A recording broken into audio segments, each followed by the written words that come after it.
ಧಾರವಾಡದ ಹುಡುಗ ಪವನ್ ದೇಶಪಾಂಡೆ. ಇನ್ಫ್ಯಾಕ್ಟ್ ಜಗತ್ತಿನಲ್ಲಿ ರೋಹಿತ್ ಶರ್ಮಾ ಬಿಟ್ಟರೆ ಯಾರು ಬಿಲೀವ್ ಮಾಡ್ತಾ ಇರಲಿಲ್ಲ ಇಂಡಿಯಾ ಗೆಲ್ತಾರೆ ಅಂತ. ನೀವು ಬರೀ ವಿರಾಟ್ ಕೊಹ್ಲಿ ರೋಹಿತ್ ಶರ್ಮಾ ಅವ್ರ ಬಗ್ಗೆ ಮಾತಾಡ್ತೀವಿ. ಇಂಟರ್ನ್ಯಾಷನಲ್ ಕರಿಯರ್ 17 ವರ್ಷ 18 ವರ್ಷ ಆಯ್ತು, ವರ್ಲ್ಡ್ ಕಪ್ ಗೆದ್ದಿಲ್ಲ. ರಾಹುಲ್ ದ್ರಾವಿಡ್ 25 ವರ್ಷ ಆಯ್ತು.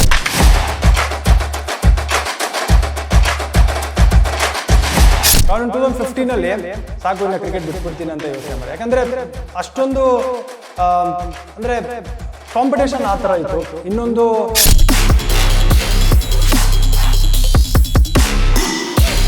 ಕಷ್ಟಪಟ್ಟರು ಒಂದೊಂದ್ಸರಿ ರಿಸಲ್ಟ್ ಸಿಗ್ತಾ ಇರಲಿಲ್ಲ ಗ್ರೌಂಡಲ್ಲಿ.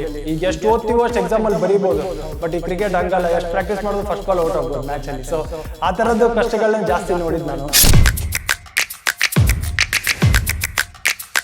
RCB ಸೆಲೆಕ್ಟ್ ಮಾಡ್ಕೊಳ್ಳುತ್ತೆ, ನಿಮ್ಮನ್ನ ಪಿಕ್ ಮಾಡ್ಕೊಳ್ಳುತ್ತೆ. ಆ ಕ್ಷಣ ಹೇಗಿತ್ತು? 18 ನಾನು ಬ್ಯಾಂಕ್ ಪ್ರಮೋಷನ್ ಎಕ್ಸಾಮ್ ಬರೆಯೋಕೆ ಹೋದಾಗ ಆಪ್ಷನ್ ಆಗಿತ್ತು. ಬಂದು ನೋಡಿದಾಗ ಒಂದು 40 ಮಿಸ್ ಕಾಲ್ ಇತ್ತು. ಅವಾಗ ಡೌಟ್ ಬಂತು ನಾನು ಆಗಿದೆ ಅಂತ. ನಮಸ್ಕಾರ ವೀಕ್ಷಕರೇ, ನೀವು ನೋಡ್ತಾ ಇದ್ದೀರಾ ಗ್ಯಾರಂಟಿ ನ್ಯೂಸ್. ನಾನು ರಾಮ್ ಬಡ್ಗೇರ್. ಸ್ನೇಹಿತರೆ, ಬಹಳಷ್ಟು ವರ್ಷಗಳಿಂದ ಕಾಯ್ತಾ ಇದ್ದಂಥ ವಿಶ್ವಕಪ್ ಕನಸು ಈಗ ನನಸಾಗಿದೆ. ಇಡೀ ಭಾರತೀಯರೇ ಕಾದು ಕೂತಿದ್ರು ಈ ಒಂದು ಕಪ್ಗಾಗಿ. ಇವತ್ತು ನಮ್ಮ ಭಾರತದಲ್ಲಿ ಎಲ್ಲ ಕಡೆ ಸೆಲೆಬ್ರೇಷನ್ ನಡೀತಾ ಇದೆ. ಯಾಕೆ ಅಂತ ಹೇಳಿದ್ರೆ ಆ ವಿಶ್ವಕಪ್ ಅನ್ನ ಗೆದ್ಕೊಂಡು ಇವತ್ತು ನಮ್ಮ ಭಾರತೀಯ ತಂಡ ಭಾರತಕ್ಕೆ ಆಗಮಿಸಿದೆ. ಇವತ್ತು ಬೆಳಗ್ಗೆ ನರೇಂದ್ರ ಮೋದಿ ಅವರನ್ನ ಕೂಡ ನಮ್ಮ ಇಡೀ ಭಾರತ ತಂಡ ಹೋಗಿ ಭೇಟಿ ಮಾಡ್ತು. ಅದಾದ ನಂತರ ಈಗ ಸೆಲೆಬ್ರೇಷನ್ ಮುಂಬೈನಲ್ಲಿ ಆರಂಭ ಆಗಿದೆ. ಜೊತೆಗೆ ಈ ವಿಶ್ವಕಪ್ ಬಹಳ ಇಂಪಾರ್ಟೆಂಟ್ ಆಗಿತ್ತು ಭಾರತಕ್ಕೆ. ಜೊತೆಗೆ ಈ ವಿಶ್ವಕಪ್ ಗೆಲ್ಲೋದು ಅಷ್ಟು ಈಸಿ ಕೂಡ ಆಗಿರಲಿಲ್ಲ. ಜೊತೆಗೆ ಈ ಖುಷಿಯ ಕ್ಷಣದಲ್ಲಿ ಒಂದು ದುಃಖದ ವಿಚಾರವೂ ಕೂಡ ಇದ್ದೇ ಇದೆ. ನಿಮಗೆಲ್ಲ ಗೊತ್ತಿರುವಂಥದ್ದು 3 ಜನ ದಿಗ್ಗಜರು ಇಲ್ಲಿ ರಿಟೈರ್ಡ್ ಆಗಿದ್ದಾರೆ T20ಯಿಂದ. ಹಾಗಾಗಿನೇ ಅದು ಎಲ್ರಿಗೂ ಕಾಡ್ತಾ ಇರುವಂಥ ನೋವು. ಜೊತೆಗೆ ಒಂದು ಪ್ರಶ್ನೆ ಇದೆ, ಅವರ ರಿಪ್ಲೇಸ್ಮೆಂಟ್ ಯಾರು? ಮುಂದಿನ ಭಾರತ ತಂಡವನ್ನ ಮುನ್ನಡೆಸುವಂತ ಸಾರಥಿ ಯಾರು? ಕ್ಯಾಪ್ಟನ್ ಯಾರಾಗ್ತಾರೆ ಹಾಗಾದ್ರೆ ಅಂತ ಹೇಳಿ ಇದೆಲ್ಲದರ ಬಗ್ಗೆ ಚರ್ಚೆ ಮಾಡೋದಕ್ಕೆ, ಮಾಹಿತಿಯನ್ನ ತಿಳಿಸ್ಕೊಡೋದಕ್ಕೆ ನಮ್ಮ ಜೊತೆಗೆ ಒಬ್ರು ವಿಶೇಷವಾದಂಥ ಅತಿಥಿ ಇದ್ದಾರೆ. ಅವರು ಬೇರೆ ಯಾರೂ ಅಲ್ಲ, ನಮ್ಮ ಕರ್ನಾಟಕದ ಹೆಮ್ಮೆಯ ಹುಡುಗ. ಜೊತೆಗೆ ನಮ್ಮ RCBಗೆ ಆಡಿರುವಂಥ ನಮಗೆಲ್ಲ ಭಾಳ ಹೆಮ್ಮೆ ಇದೆ, ಖುಷಿ ಇದೆ. ಅವ್ರಿಗೆ ಬೇರೆ ಯಾರೂ ಅಲ್ಲ, ನಮ್ಮ ಧಾರವಾಡದ ಹುಡುಗ ಪವನ್ ದೇಶಪಾಂಡೆ ನಮ್ಮ ಜೊತೆಗಿದ್ದಾರೆ. ಪವನ್ ನಮಸ್ಕಾರ. ನಮಸ್ಕಾರ. ನಮಸ್ಕಾರ. ಕಾರ್ಯಕ್ರಮಕ್ಕೆ ಸ್ವಾಗತ. ನಿಮಗೆ ಥ್ಯಾಂಕ್ ಯು ಸೋ ಮಚ್. ಅನ್ಕೊಂಡಿದ್ರಾ ವಿಶ್ವಕಪ್ ಈ ಬಾರಿ ನಮ್ಮ ಭಾರತದ ಮಡಿಲಿಗೆ ಬರುತ್ತೆ ಅಂತ ಹೇಳಿ? ಹಾಟ್ ಫೇವ್ರೇಟ್ಸ್ ಆಗಿದ್ರು. ಅಂದ್ರೆ ಕಂಡೀಷನ್ಸ್ ತಕ್ಕಂಗೆ ಟೀಮ್ನ ಪಿಕ್ ಮಾಡಿದ್ರಲ್ವಾ, ಅವಾಗೆ ಅನ್ಕೊಂಡಿದ್ರು ಇಂಡಿಯಾಗೆ ಒಂಥರ ಚಾನ್ಸ್ ಇದೆ ಅಂತ. ಬ್ಯಾಡ್ ಕ್ರಿಕೆಟ್ ಆಡಬೇಕಾಗಿತ್ತು, ಇಲ್ಲ ಲಕ್ ಇಲ್ಲದೆ ಇರಬೇಕಾಗಿತ್ತು. ಎರಡೇ ಚಾನ್ಸ್ ಇದ್ದಿದ್ದು ಇಂಡಿಯಾಗೆ. ಸೊ ಅದೆರಡು ಒಟ್ಟಿಗೆ ಸಾಥ್ ಕೊಡ್ತು ಇಂಡಿಯಾ. ಅದಕ್ಕೆ ಈ ಟೂರ್ನಮೆಂಟ್ಗೆ ಗೆದ್ದಿದ್ದು. Probably one of the best side. ಅದಕ್ಕೆ ಥ್ರೂ ಔಟ್ ದ ಟೂರ್ನಮೆಂಟ್ ಆ ಥರ ಡಾಮಿನೇಟ್ ಮಾಡಿದ್ದು ನಮ್ಮ ಭಾರತದವರು. ಎಲ್ಲೊಂದ್ ಕಡೆ ಆ ಮ್ಯಾಚ್ ಹೆಂಗಿತ್ತು ಅಂತಂದ್ರೆ ಹಾವು ಏಣಿ ಆಟ. ಗೆಲ್ತಾರ ಸೋಲ್ತಾರ ಫೈನಲ್ ಓವರ್ ವರ್ಗೂ ಕೂಡ ಹಂಗೆ ಇತ್ತು ಪರಿಸ್ಥಿತಿ. ಎಲ್ಲಿ ಚೇಂಜ್ ಆಯ್ತು ಅನ್ಸುತ್ತೆ ಮ್ಯಾಚ್? ಫೈನಲ್ಸ್ ಹಂಗೆ ಇರಬೇಕಲ್ವಾ, ಅದೇ ಒಂದು ಸೈಡ್ ಆದರೆ ಮಜಾ ಇರಲ್ಲ. ಬಟ್ ಎರಡು ಅನ್ಬೀಟನ್ ಟೀಮು. ಫೈನಲ್ಸ್ ಬರೋವರೆಗೂ 2 ಕನ್ವಿನ್ಸಿಂಗ್ ವಿಕ್ಟ್ರಿಗಳು ಬಂದಿತ್ತು ಭಾರತಕ್ಕೆ. ಸೌತ್ ಆಫ್ರಿಕಾ ಎಲ್ಲ ಮ್ಯಾಚು ಕಷ್ಟದಲ್ಲಿ ಗೆದ್ಕೊಂಡ್ಬಂದಿರೋ. ಸೊ ಲಾಸ್ಟ್ ಗೇಮ್ ಅಂತ ಬಂದಾಗ ಪ್ರಾಬ್ಲಿ ಆ 16th ಓವರ್ ಬುಮ್ರಾ ಮಾಡ್ತಾರೆ. ಬುಮ್ರಾ ಮಾಡಿದಾಗ 4 ರನ್ನು. ಸೊ ಅಲ್ಲಿ ಆ context of the game change ಆಗಿದ್ದು. ಇನ್ಫ್ಯಾಕ್ಟ್ ಜಗತ್ತಿನಲ್ಲಿ ರೋಹಿತ್ ಶರ್ಮಾ ಬಿಟ್ಟರೆ ಯಾರು ಬಿಲೀವ್ ಮಾಡ್ತಾ ಇರಲಿಲ್ಲ ಇಂಡಿಯಾ ಗೆಲ್ತಾರೆ ಅಂತ. ಬುಮ್ರಾ 2 ಓವರ್ ಇದೆ, ಬುಮ್ರಾ 2 ಓವರ್ ನಮಗೆ ಚೇಂಜ್ ಮಾಡ್ತಾರೆ ಅಂತ ಅವ್ರು ಮಾತ್ರ ಬಿಲೀವ್ ಮಾಡಿದ್ರು. ಅದಕ್ಕೆ ನಾವು ಇನ್ಫ್ಯಾಕ್ಟ್ ಕಾಮೆಂಟ್ರಿ ಬಾಕ್ಸಲ್ಲಿ ಅದೇ ಮಾತಾಡ್ತಾ ಇದ್ವಿ, ಯಾಕೆ ಬುಮ್ರಾನ ತರಬಾರ್ದಾಗಿತ್ತು 14th ಓವರು. ಯಾಕಂದ್ರೆ 15ನೇ ಓವರ್ ಅಕ್ಷರ್ ಪಟೇಲ್ 18 ರನ್ ಹೊಡ್ಸ್ಕೊಂತಾರೆ, 18ಇಂದ 20 ರನ್. ಬಟ್ ಗೊತ್ತಿತ್ತು ಲಾಸ್ಟ್ವರೆಗೂ ತೊಗೊಂಡೋದ್ರು ಅಂತಂದ್ರೆ ಬುಮ್ರಾ ಇದ್ದಾರೆ ನಮಗೆ, ಬುಮ್ರಾ ಗೇಮ್ ಚೇಂಜರ್ ಆಗ್ತಾರೆ ಅಂತ. ಸೊ ಆ ಒಂದು ಓವರು ಹಂಗೆ ಕ್ಲಾಸಿನವ್ರಿಗೆ ಏನಾಯ್ತು ಅಂತಂದ್ರೆ ಇನ್ನೊಂದು ಓವರ್ ಬುಮ್ರಾ ಮಾಡ್ತಾರೆ. ಸೊ ಆ ಓವರಲ್ಲಿ ರನ್ ಬರೋಕ್ಕಾಗಲ್ಲ. ಹಾರ್ದಿಕ್ ಪಾಂಡ್ಯ ಓವರ್ ಟಾರ್ಗೆಟ್ ಮಾಡಬೇಕು ಅಂತ ಫಸ್ಟ್ ಬಾಲೇ ಟಾರ್ಗೆಟ್ ಮಾಡಕ್ ಹೋಗಿದ್ದು. ಆ ವಿಕೆಟೇ ನನ್ನ ಪ್ರಕಾರ ಗೇಮ್ ಚೇಂಜರ್. ನಿಜ. ಇನ್ನೊಂದು ಸೂರ್ಯ ಅವರು ಹಿಡಿತಾರಲ್ಲ ಆ ಒಂದು ಕ್ಯಾಚ್, ನಿಜಕ್ಕೂ ಇಡೀ ಜಗತ್ತು, ಕ್ರಿಕೆಟ್ ಜಗತ್ತು ಯಾವತ್ತೂ ಕೂಡ ಮರೆಯಲ್ಲ ಆ ಕ್ಯಾಚ್. ಆ ಬಗ್ಗೆ ಏನು ಹೇಳ್ತೀರಿ? ಅದು ಅವೇರ್ನೆಸ್ಸು. ಒಂದು ಅಂಡರ್ ಪ್ರೆಷರ್ ಎಷ್ಟೇ ಪ್ರಾಕ್ಟೀಸಲ್ಲಿ ಈ ಥರ ಕ್ಯಾಚಸ್ಗಳು ಒಂದು 50ರಿಂದ 100 ಕ್ಯಾಚ್ ಹಿಡಿತಾರೆ, ಬೌಂಡ್ರಿ ಲೈನ್ ಕ್ಯಾಚಸ್ಗಳು. ಬಟ್ ಮ್ಯಾಚ್ ಅಂತ ಬರುತ್ತಲ್ಲ, ಪ್ರೆಷರ್ ಇರುತ್ತೆ, ಸಿಕ್ಕಾಪಟ್ಟೆ ಎಕ್ಸ್ಪೆಕ್ಟೇಷನ್ಸ್ ಇರುತ್ತೆ.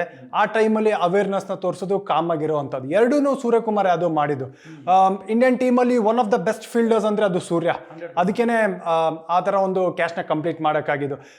ಇನ್ನೊಂದೇನು ಅಂತಂದರೆ ಕಾಮ್ ಆಗಿದ್ರು ಅವರು. ಕ್ಯಾಚ್ ಬಾಲ್ನ ನೋಡ್ತಾ ಇದ್ರು, ಅದ್ರ ಜೊತೆಗೆ ರೋಪ್ ಎಲ್ಲಿದೆ ಅಂತ ಗೊತ್ತಿತ್ತು ಅವ್ರಿಗೆ, ಅವೇರ್ನೆಸ್ ಕೂಡ ಇತ್ತು. ಸೊ ಎರಡು ಜೊತೆಗೂಡಿದಕ್ಕೆ ಆ ಕ್ಯಾಚ್ನ ಕಂಪ್ಲೀಟ್ ಮಾಡಿ. ಬಟ್ ಅದೊಂದು ವಿವಾದ ಶುರು ಆಗ್ಬಿಟ್ಟಿದೆ. ಅಂದ್ರೆ ಆ ಕ್ಯಾಚ್ ಹಿಡಿಯುವಂತ ಸಂದರ್ಭದಲ್ಲಿ ಸೂರ್ಯಕುಮಾರ್ ಯಾದವ್ ಆ ರೋಪ್ನ ತುಳಿದು ಬಿಡ್ತಾರೆ. ತುಳಿದಿದ್ದಾರೆ ಅಂತೆಲ್ಲ ಆ ಸಾಮಾಜಿಕ ಜಾಲದಲ್ಲಿ ಓಡಾಡ್ತಾ ಇದೆ ಆ ಒಂದು ಫೋಟೋ, ನಿಜಾನ ಅದು? ಸೋಷಿಯಲ್ ಮೀಡಿಯಾಲಿ ಇತ್ತೀಚೆಗೆ ಬರ್ತಾ ಇರೋದು ಅದು ಏನ್ ಬೇಕಾದ್ರೂ ಆಗುತ್ತೆ, ನಿಮ್ಗೂ ಗೊತ್ತು. ಯಾರು ನೀವು ಇದ್ರಲ್ಲಿ ಇದ್ರೆ ಎಡಿಟಿಂಗ್ ಎಲ್ಲ ಮಾಡ್ತಾರೆ, ಅಲ್ಲಿ ಕ್ಲಿಯರ್ ಎವಿಡೆನ್ಸ್ ಇತ್ತು. ಆಮೇಲೆ ಫೈನಲ್ ಅಂತ ಬಂದಾಗ ಎಕ್ಸ್ಟ್ರಾ ಟೈಮ್ ತೊಗೊಂಡ್ರು ಅದನ್ನ ಡಿಸೈನ್ ಮಾಡೋದಕ್ಕೆ. ಯಾವ ಆಂಗಲ್ ಅಲ್ಲಿ ಬೇಕೋ ಎಲ್ಲ ಆಂಗಲ್ ಅಲ್ಲೂ ಚೆಕ್ ಮಾಡಿದ್ರು. ಎಲ್ಲಿ ಕೂಡ ಒಂದ್ ಸ್ವಲ್ಪನೂ ಕುಶನ್ ಹತ್ರನೂ ಇರ್ಲಿಲ್ಲ ಸೂರ್ಯಕುಮಾರ್ ಯಾದವ್ ಆ ಕ್ಯಾಶ್ ನ ಕಂಪ್ಲೀಟ್ ಮಾಡಿದಾಗ. ಸೊ ನನ್ನ ಪ್ರಕಾರ ಅದು ಬೇಡದೇ ಇರೋರು ಮಾಡ್ತಾ ಇರೋಂಥ ಕೆಲಸ ನನಗೆ ಅನಿಸ್ತಾ ಇರೋ. ಇಂಡಿಯಾ ಗೆದ್ದಿದೆ ಸೆಲೆಬ್ರೇಟ್ ಮಾಡುವಂಥ ಟೈಮು, ಅದರಲ್ಲಿ ಕೆಟ್ಟ ನ್ಯೂಸ್ ಹರಡಿಸ್ತಾ ಇರೋದಂದ್ರೆ ಇದು ಒಂಥರ ಬೇಜಾರಾದ ಸಂಗತಿ. ಬಟ್ ನನ್ನ ಪ್ರಕಾರ ಕ್ಲೀನ್ ಕ್ಯಾಚ್ ಅದು. ಬಟ್ ದಕ್ಷಿಣ ಆಫ್ರಿಕಾಕ್ಕೆ ಈ ಗೆಲುವು ಬಹಳ ಮುಖ್ಯ ಆಗಿತ್ತು ಅಂತ ನನಗನ್ಸುತ್ತೆ. ಮತ್ತೆ ಚೋಕರ್ಸ್ ಆಗ್ಬಿಟ್ರ ಅಂತ ಪಾಪ. ನಿಮ್ಗೆ ಗೊತ್ತಾ ಇದ್ರ ಬಗ್ಗೆ ಬಹಳ DRS ನೋಡ್ತಿರಲ್ಲ, ಅದರಲ್ಲಿ ಸಿಕ್ಕಾಪಟ್ಟೆ ಇದ್ರ ಬಗ್ಗೆ ಡಿಬೇಟ್ ನಡೀತಾ ಇದೆ. ಚೋಕರ್ಸ್ ಅಂತ ಕರಿಬಾರ್ದು, ಯಾಕಂದ್ರೆ ಕ್ರಿಕೆಟ್ ಅಲ್ಲಿ ಏನಿದೆ ಗೊತ್ತಾ, ಒಳ್ಳೆ ಟ್ಯಾಗ್ ಲೈನ್ ಕೊಡೋದಕ್ಕೆ ಬಹಳ ಸಮಯ ತಗೊಳುತ್ತೆ. ಬಟ್ ಅದೇ ನೀವು ಒಂದು ಕೆಟ್ಟ ಟ್ಯಾಗ್ ಲೈನ್ ಅಂದ್ರೆ ಒಂದ್ ಇನ್ಸ್ಟೆನ್ಸ್ ಸಾಕು. ಅದು ಚೋಕರ್ಸ್ ಅನ್ನೋದು ಪ್ರಾಬ್ಲಿ ಕ್ರಿಕೆಟಿಂಗ್ ಆಂಗಲ್ ಅಲ್ಲಿ ನೋಡ್ತಾ ಅಂದ್ರೆ ಯಾರು ಇಷ್ಟಪಡಲ್ಲ ಅದನ್ನ. ನಾವು ಅದನ್ನ ಶೋ ಅಲ್ಲಿ ಕೂತ್ಕೊಂಡಾಗ ಅದ್ರ ಬಗ್ಗೆ ಕರಿಬಾರ್ದು, ಇನ್ನ ಚೋಕರ್ಸ್ ಅಂತ ಕರಿಬಾರ್ದು ಅವ್ರಿಗೆ. ಸುಮಾರು ಜನ ಇನ್ಫ್ಯಾಕ್ಟ್ ನ್ಯೂಜಿಲೆಂಡರ್ಸ್ ಒಂದು ICC ಇವೆಂಟ್ ಗೆದ್ದಿಲ್ಲ, ಒಂದು ಟೆಸ್ಟ್ ಚಾಂಪಿಯನ್ಶಿಪ್ ಗೆದ್ದಿದ್ದಾರೆ. ಇಂಡಿಯಾ 13 ವರ್ಷ ಬೇಕಾಯ್ತು ವರ್ಲ್ಡ್ ಕಪ್ ಗೆಲ್ಲೋದಕ್ಕೆ. ಎವ್ರಿ ಟೈಮ್ ಸೆಮಿಫೈನಲ್ ಬರ್ತಾರೆ ಹೋಗ್ತಾರೆ. ಸೌತ್ ಆಫ್ರಿಕಾಗೆ ಯಾಕೆ ಚೋಕರ್ಸ್ ಕರಿಬಾರ್ದು ಅಂತ ನಾವು ನಿರ್ಣಯ ಮಾಡಿದ್ವಿ, ಬಟ್ ಆ ತರ ಆಗ್ಲಿಲ್ಲ. ಇನ್ಫ್ಯಾಕ್ಟ್ ಅಂಡರ್ ಪ್ರೆಷರ್ ಬಂದಾಗ ಅವರು ಡೆಲಿವರ್ ಮಾಡಕ್ಕೆ ಅವ್ರು ಆಗಲ್ಲ ಅಂತ ಮತ್ತೊಂದ್ಸರಿ ತೋರಿಸ್ಕೊಟ್ಟಿದ್ದು. ಸಿಕ್ಕಾಪಟ್ಟೆ ಪ್ರೆಷರ್ ಅಲ್ಲಿ ಕಾಣಿಸ್ತು. ಇದು ಫಸ್ಟ್ ಇನ್ಸ್ಟೆನ್ಸ್ ಅಲ್ಲ. ಡಿವಿಲಿಯರ್ಸು, ಡೇಲ್ ಸ್ಟೇನ್ ಇವ್ರು ಇಲ್ಲೇ ಇದ್ದಾಗೂ ಕೂಡ ಅಂಡರ್ ಪ್ರೆಷರ್ ಡೆಲಿವರ್ ಮಾಡೋದು ಕಷ್ಟಪಟ್ಟಿದೆ. ಸೊ ಈ ಟ್ಯಾಗ್ ಮುರಿಯಾಗ ಒಂದು ಅವಕಾಶ ಇತ್ತು ಅವ್ರಿಗೆ. ಅಂಡ್ ಫೈನಲ್ಸ್ ಪ್ರೆಷರ್ ಇದ್ದಿದ್ದೇನೆ. ವರ್ಲ್ಡ್ ಕಪ್ ಅನ್ನೋದೇ ಪ್ರೆಷರ್. ಆ ಪ್ರೆಷರ್ ಹ್ಯಾಂಡಲ್ ಮಾಡೋದೇ ಟೀಮ್ನ ಗೆಲ್ಲೋದು. ಬಟ್ ನನ್ನ ಪ್ರಕಾರ ಬೆಟರ್ ಹ್ಯಾಂಡಲ್ ಮಾಡ್ಬೋದಾಗಿತ್ತು ಇನ್ನೂ ಅಂತ ಅನ್ಸುತ್ತೆ. ಅದಕ್ಕೇನೆ ಆ ಟ್ಯಾಗ್ ಇನ್ನೂ ಉಳ್ಕೊಳ್ಳಿದೆ ಸೌತ್ ಆಫ್ರಿಕನ್ಸ್. ಈ ವರ್ಲ್ಡ್ ಕಪ್ ಭಾರತಕ್ಕೆ ಎಷ್ಟು ಇಂಪಾರ್ಟೆಂಟ್ ಆಗಿತ್ತು ನಿಮ್ಮ ಪ್ರಕಾರ? ನನ್ನ ಪ್ರಕಾರ ರೋಹಿತ್ ಶರ್ಮಾ, ವಿರಾಟ್ ಕೊಹ್ಲಿ, ರಾಹುಲ್ ದ್ರಾವಿಡ್ ಇವ್ರಿಗೆ ಒಂಥರ ಬಹಳ ಡಿಸರ್ವಿಂಗ್ ಇದೆ. 17 ವರ್ಷ ಕಾದಿರೋದು ರೋಹಿತ್ ಶರ್ಮಾ. ಅವಾಗ 2007 ಇಂಡಿಯಾ ಗೆದ್ದಾಗ ಏನು ಎಕ್ಸ್ಪೆಕ್ಟೇಷನ್ಸ್ ಇರಲಿಲ್ಲ. ಫಸ್ಟ್ ಟೈಮ್ ಇಂಡಿಯಾ ಆಡಕ್ಕೆ ಬಂದಿದ್ದು ವರ್ಲ್ಡ್ ಕಪ್ T20 ಫಾರ್ಮ್ಯಾಟ್ ಅಲ್ಲಿ ಫಸ್ಟ್ ಟೈಮ್ ಅದು. ಅಲ್ಲಿವರೆಗೂ ಯಾವುದೇ ಥರ ಒಂದು ಎಕ್ಸ್ಪೆಕ್ಟೇಷನ್ಸೇ ಇರಲಿಲ್ಲ. ಜಸ್ಟ್ ಸ್ಟಾರ್ಟ್ ಆಗಿದೆ ಅಂತಲೇ ಹೋಗಿದ್ದು ಎಲ್ಲ ಯಂಗ್ಸ್ಟರ್ಸ್. ಬಟ್ ಈ ವರ್ಷ ಹಂಗಿರಲಿಲ್ಲ. 50 ಓವರ್ಸ್ ವರ್ಲ್ಡ್ ಕಪ್ ಸೋತಿರೋವಂಥ ಕಹಿ ನೆನಪು ಕಾಡ್ತಾ ಇತ್ತು ರೋಹಿತ್ ಶರ್ಮಾ ಅವ್ರಿಗೆ. ವಿರಾಟ್ ಕೊಹ್ಲಿ ಟೀಮ್ನ ಬೆಳೆಸ್ಕೊಂಡ್ ಬಂದಿರೋವಂಥದ್ದು. ಆಸ್ ಎ ನಾಯಕ ನೀವು ನೋಡ್ತು ಅಂತಂದ್ರೆ ರೋಹಿತ್ ಶರ್ಮಾ ಈ ಥರ ವೈಬ್ ಇರೋವಂಥ ಟೀಮು ಅವ್ರ ಕ್ಯಾಪ್ಟನ್ಸಿಲಿ ಬೇರೆ ಯಾರ ಕ್ಯಾಪ್ಟನ್ಸಿಯಲ್ಲಿ ನೋಡಿರಲಿಲ್ಲ ನಾವು.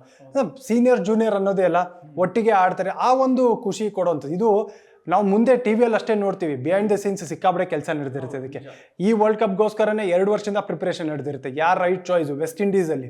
ಆಮೇಲೆ 4 ಜನ ಸ್ಪಿನ್ನರ್ಸ್ ಪಿಕ್ ಮಾಡಿದಾಗ ಯಾಕೆ 4 ಜನ ಪಿಕ್ ಮಾಡಿದ್ರೆ ಅಂತಾನು ಕ್ವಶನ್ ಬಂದಿತ್ತು. ಬಟ್ ರೈಟ್ ಚಾಯ್ಸ್ ಮಾಡಿದ್ರು. ಹಂಗೆ ರಾಹುಲ್ ದ್ರಾವಿಡ್ ಅವ್ರಿಗೆ ನೀವು ಬರೀ ವಿರಾಟ್ ಕೊಹ್ಲಿ, ರೋಹಿತ್ ಶರ್ಮಾ ಅವ್ರ ಬಗ್ಗೆ ಮಾತಾಡ್ತೀವಿ. ಇಂಟರ್ನ್ಯಾಷನಲ್ ಕರಿಯರ್ 17 ವರ್ಷ 18 ವರ್ಷ ಆಯಿತು, ವರ್ಲ್ಡ್ ಕಪ್ ಗೆದ್ದಿಲ್ಲ. ರಾಹುಲ್ ದ್ರಾವಿಡ್ 25 ವರ್ಷ ಇದೆ, ಆಡಿರೋದು 15 ವರ್ಷ. ಆಮೇಲೆ ಅಂಡರ್-19 ಇಂಡಿಯಾ NCA ಡೈರೆಕ್ಟರು, ಆಮೇಲೆ ಇಂಡಿಯಾ ಕೋಚ್. ಅವ್ರೆಷ್ಟು ಪೇಷನ್ಸ್. ಸೊ ಅವ್ರಿಗೆ ಮೋಸ್ಟ್ ಡಿಸರ್ವಿಂಗ್ ಇದ್ದಿದ್ದು. ಆಟದಲ್ಲೂ ಪೇಷನ್ಸ್ ತೋರಿಸಿದ್ರು, ಕೋಚಿಂಗಲ್ಲೂ ಪೇಷನ್ಸ್ ತೋರಿಸಿದ್ರು. ವರ್ಲ್ಡ್ ಕಪ್ ಗೆರಕ್ಕೂ ಆ ಪೇಷನ್ಸ್ ಬೇಕಾಗಿತ್ತು. ರಾಹುಲ್ ಸರ್ ಬಗ್ಗೆ ನಾನು ಮಾತನಾಡಲೇಬೇಕಾದ್ರೆ ಬರ್ತೀನಿ. ಅದಕ್ಕಿಂತ ಮೊದಲು ಈ ವಿಶ್ವಕಪ್ನ ಟೂರ್ನಿ ಉದ್ದಕ್ಕೂ ವಿರಾಟ್ ಕೊಹ್ಲಿ ಫಾರ್ಮ್ ನಲ್ಲಿ ಇರಲಿಲ್ಲ. ಭಯ ಆಗೋಗ್ಬಿಟ್ಟಿತ್ತು ಫೈನಲ್ ಅಲ್ಲಿ ಆಡ್ತಾರಾ ಇಲ್ವಾ. ಯಾಕೆ ವಿರಾಟ್ ಕೊಹ್ಲಿ ಅವ್ರನ್ನ ಕೂರಿಸ್ತಾ ಇಲ್ಲ ಸೈಡ್ಗೆ? ಕೂರಿಸ್ಬೇಕು ಅನ್ನೋ ಮಾತು ಕೂಡ ಕೇಳಿ ಬರ್ತಾ ಇತ್ತು. ಯಾಕೆ ಕೂರಿಸ್ತಾ ಇಲ್ಲ ಅನ್ನೋದು ಒಂದು ಪ್ರಶ್ನೆ. ವಿಪರ್ಯಾಸ ಅಂದ್ರೆ ಅವ್ರು ಫೈನಲ್ ಆಡ್ಬಿಡ್ತಾರೆ. ಫೈನಲ್ ತುಂಬಾ ಚೆನ್ನಾಗಿ ಆಡ್ತಾರೆ. ಏನ್ ಯಾವ ರೀತಿಯಾಗಿ ವ್ಯಾಖ್ಯಾನ ಮಾಡ್ತೀರಿ ಇದನ್ನ? ವಿರಾಟ್ ಕೊಹ್ಲಿ ಅವ್ರನ್ನ ಕೂಡಿಸ್ಬೇಕು ಅಂತ ಯೋಚನೆ ಮಾಡಿದ್ರಲ್ಲ, ಅವ್ರಂತ ಮೂರ್ಖರು ಇನ್ನೊಬ್ರಿಲ್ಲ. 100%. ವಿರಾಟ್ ಕೊಹ್ಲಿ ಅಂತ ಸ್ಟೇಚರ್ಗೆ ಕೂಡ್ಸೋ ಅಂತ ಯೋಚನೆ ಮಾಡ್ಲೇಬಾರ್ದು ನನ್ನ ಪ್ರಕಾರ. ಬಿಗ್ ಮ್ಯಾಚ್ ಪ್ಲೇಯರ್ ಅವರು. ಇದು ಈ ತರ ಬ್ಯಾಟಿಂಗ್ ಫೈನಲ್ಸ್ ಅಲ್ಲಿ ಆಡಿದ್ರಲ್ಲ, ಆ ತರ ಬ್ಯಾಟಿಂಗ್ ಫಸ್ಟ್ ಗೇಮ್ ಇಂದ ಏನಾರ ಆಡಿದಿದ್ರೆ ಅವರು ಈ ಕನ್ಸಿಸ್ಟೆನ್ಸಿ ತೋರಿಸಿರೋದು. ಬಟ್ ಈ ವರ್ಲ್ಡ್ ಕಪ್ ಬರಕ್ ಮುಂಚೆ ಇಂಡಿಯನ್ ಟೀಮ್ ಒಂದು ಬೇರೆ ಬ್ರ್ಯಾಂಡ್ ಆಫ್ ಬ್ಯಾಟಿಂಗ್ ಆಡ್ತೀವಿ ಅಂತ ಒಂದು ಪ್ಲಾನ್ ಇಟ್ಕೊಂಡ್ ಬಂದಿದ್ರು. ಔಟ್ ಆಗಿರೋ ರೀತಿ ನೋಡಿ, ಅವ್ರು ಎಲ್ಲ ಹೊಡೆಯಕ್ ಹೋಗಿ ಔಟ್ ಆಗ್ತಾರೆ. ಆ ತರ ಬ್ಯಾಟಿಂಗ್ ಅಲ್ಲ ಅವ್ರದ್ದು. ಬಟ್ ಅಂದ್ರೂ ಟೀಮ್ ಡಿಮಾಂಡ್ ಮಾಡ್ತಾ ಇತ್ತಲ್ವಾ ಆ ತರ ಬ್ಯಾಟಿಂಗ್ ಆಡೋದಕ್ಕೆ. ಅದಕ್ಕೆ ಆ ಒಂದು ಪ್ಲಾನಿಂಗ್ ಗೋಸ್ಕರ ಅವರ ಬ್ಯಾಟಿಂಗ್ ಶೈಲಿನೇ ಚೇಂಜ್ ಮಾಡಿದ್ರು. ಬಟ್ ನನ್ನ ಪ್ರಕಾರ ರೋಹಿತ್ ಶರ್ಮಾ ಕಾನ್ಫಿಡೆಂಟ್ ಆಗಿದ್ರು. ಗೊತ್ತು ನಮ್ಗೆ ನಮ್ಮ ಪ್ಲಾನಿಂಗ್ ಇದೆ, ಅವ್ರು ವರ್ಕ್ ಆಗ್ತಾ ಇಲ್ಲ ಅಷ್ಟೇ. ಬಟ್ ಫೈನಲ್ಸ್ ಅಂತ ಬಂದಾಗ ಈ ವ್ಯಕ್ತಿ ರೆಸ್ಪಾಂಡ್ ಮಾಡ್ತಾರೆ ಅಂತ. Big match player. ಅಲ್ಲಿ ರೋಹಿತ್ ಶರ್ಮಾ ಔಟ್ ಆದ ತಕ್ಷಣ ಓನರ್ಸ್ ಇದ್ದಿದ್ದು ವಿರಾಟ್ ಕೊಹ್ಲಿ ಅವ್ರ ಮೇಲೆ.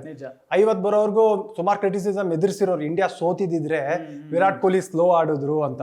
ಬಟ್ ಹಂಗಲ್ಲ, ವಿರಾಟ್ ಕೊಹ್ಲಿ ಕರೆಕ್ಟ್ ಆಗಿ ಆಡಿದ್ರು. ಒಬ್ರು ಆಂಕರಿಂಗ್ ರೋಲ್ ಮಾಡ್ಬೇಕು ನೀವು ಫುಲ್ ಆಡೋದಕ್ಕೆ, ಇಲ್ಲಾಂದ್ರೆ ಈಸಿ ಇರಲ್ಲ ಅದು. ಆ ಪ್ರೆಷರ್ ನ ಹ್ಯಾಂಡಲ್ ಮಾಡೋ ಅಂತ ಪ್ಲೇಯರ್ ಇನ್ನೊಬ್ರು ಬೆಟರ್ ಆಗಿರ್ಲಿಲ್ಲ ಅಲ್ಲಿ. ಯಾಕಂದ್ರೆ ಸೂರ್ಯ ಅಷ್ಟೊಂದು ಎಕ್ಸ್ಪೀರಿಯನ್ಸ್ ಇದೆ, ಬಟ್ ಬಿಗ್ ಮ್ಯಾಚ್ ಎಕ್ಸ್ಪೀರಿಯನ್ಸ್ ಸ್ವಲ್ಪ ಕೊರತೆ ಇದೆ.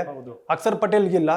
ಸೊ ಹಂಗಿದ್ದಾಗ ನನ್ನ ಪ್ರಕಾರ one of the best innings ಅವ್ರ ಲೈಫ್ ಅಲ್ಲಿ ಇವತ್ತು ಕೇಳಿದ್ರು ಯಾರು ನಿಮ್ ಬೆಸ್ಟ್ ಇನ್ನಿಂಗ್ಸ್ ಅಂದ್ರೆ ಇದೇ ಹೇಳ್ತಾರ. ಒಂದು ಪಾಕಿಸ್ತಾನ ಜೊತೆಗೆ ಆಡಿದ್ದು ಎಕ್ಸಾಕ್ಟ್ಲಿ, ಇದು ವರ್ಲ್ಡ್ ಕಪ್ ಗೆದ್ಕೊಟ್ಟಿರೋ ಅಂತದ್ದು. ಇದಕ್ಕಿಂತ ನಿಮ್ಗೆ ಬೇಕಾ?